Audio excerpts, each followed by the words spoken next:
Hey everyone, I hope you're doing well. I am not, because how can I be after reading this book? The Cabin at the End of the World by Paul Tremblay. This is a book that I've had my eyes on ever since we learned that Mr. M would be adapting it. And now I've seen the movie. We're going to talk about the movie. Don't you worry.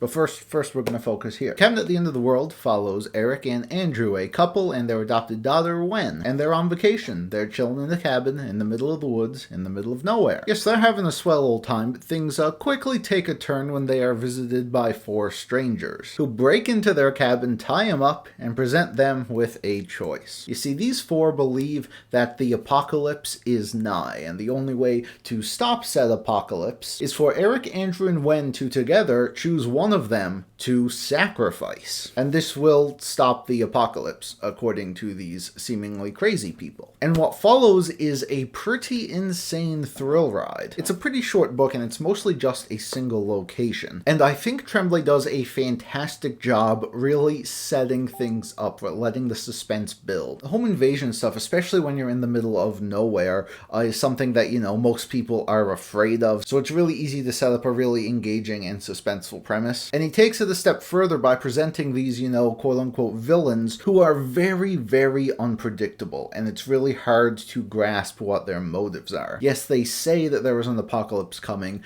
but you don't really know that, and they present Eric and Andrew with evidence, but they don't necessarily believe it all, because there are rational explanations to everything that seems to be happening. You're really playing a guessing game as the reader, because you don't really know what to believe. Though you're mostly on the side of Eric and Andrew, because I found their bond to be very believable. I really, really enjoyed their dynamic as a couple. We get a little bit of insight into their whole story, and of course their relationship with their daughter Wen, who is a very innocent, naive, and lovable kid. So putting these three likable characters into such a horrible situation really makes you upset and makes you feel very, very sympathetic towards these characters. And I won't dare say anything else that happens in this book, because it is very much something you should go into without knowing anything else about it. But I will say the suspense was great. It was very thrilling, super unpredictable. There were some crazy, shocking moments. I should add, this is a very dark and unsettling book, and I probably wouldn't recommend it to people who generally don't like that type of stuff in the books they read. Even me, I've read some messed up stuff before, but this was,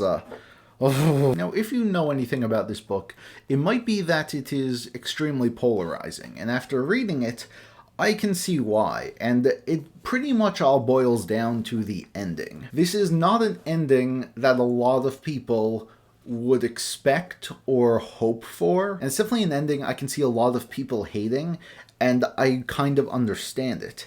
However, I did not have that reaction at all. I actually really enjoyed this ending. Do I wish we got to see a few more things? Yes. But at the same time, I found this ending to be really interesting because it sort of makes you think about the book more. If this was a nice, crowd-pleasing, traditional ending, while I enjoyed the book greatly, I think it would have left my mind a lot quicker. I am very confident that this book is going to stay with me for a long time, and I'm going to be constantly questioning and wondering about some of the things in this book. And I really think that was a better choice for this story. So yeah, I can definitely understand why people don't like it, but me personally, I really enjoyed it, and I had a blast with this whole book. And I would definitely recommend it to fans of the horror genre. Anyway, Shyamalan made a movie about this. So my history of Shyamalan, I've seen all of his movies, except like his first movie, but no.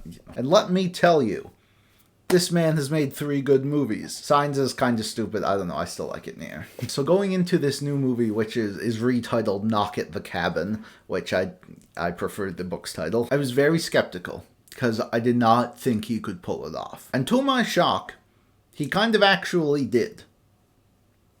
To an extent. I definitely think that this is Shyamalan's best movie since Signs. I might actually think it's a little bit better than Signs as well. I was very pleasantly surprised with a lot of what Shyamalan did with the movie here. The first 2/3 of it follow the book very closely, and I think Shyamalan did a fantastic job, actually, capturing the suspense of the novel, his unique style of filmmaking, which I think can be stupid in other scenarios, worked really well here.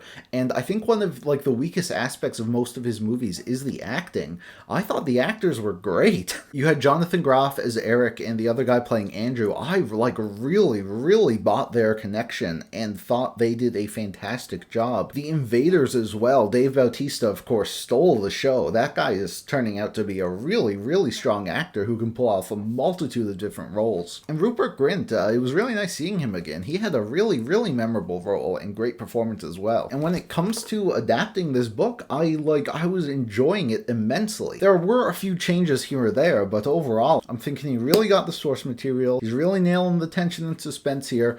This could legit turn out to be as good as The Sixth Sense.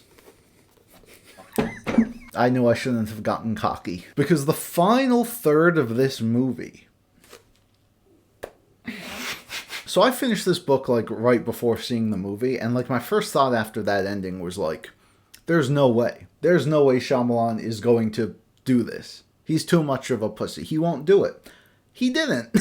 So like the last act of this movie is completely different from the book. Like, there's a huge turning point in the book. If you've read it, you know what it is. And once that point should have happened in the movie, that's when it veers off in another direction. And I did not like the direction it went in. I think people who hate the ending of the book will prefer the movie version more, because I feel like that's more what those people wanted out of the book. But for me, it just didn't really work, and it came off as really silly. And it leaves me feeling very conflicted about the movie, because like I thought the first parts of it were so good. And I would definitely say this movie is worth the watch, especially if you are a fan of Shyamalan's earlier films. But yeah, I don't know, it kind of left a bad taste in my mouth, so I definitely prefer the book. I definitely recommend the book over the movie. But again, I've seen all of Shyamalan's movies, okay? I knew how bad this could have been. And the fact that it was actually decent, I say that's a win. So yeah, great little book. I believe I gave this a 4 stars. If you have read it, let me know your thoughts on it, because I'm sure I definitely know people have thoughts. Thank you all for watching, and I'll see you all soon for a new video.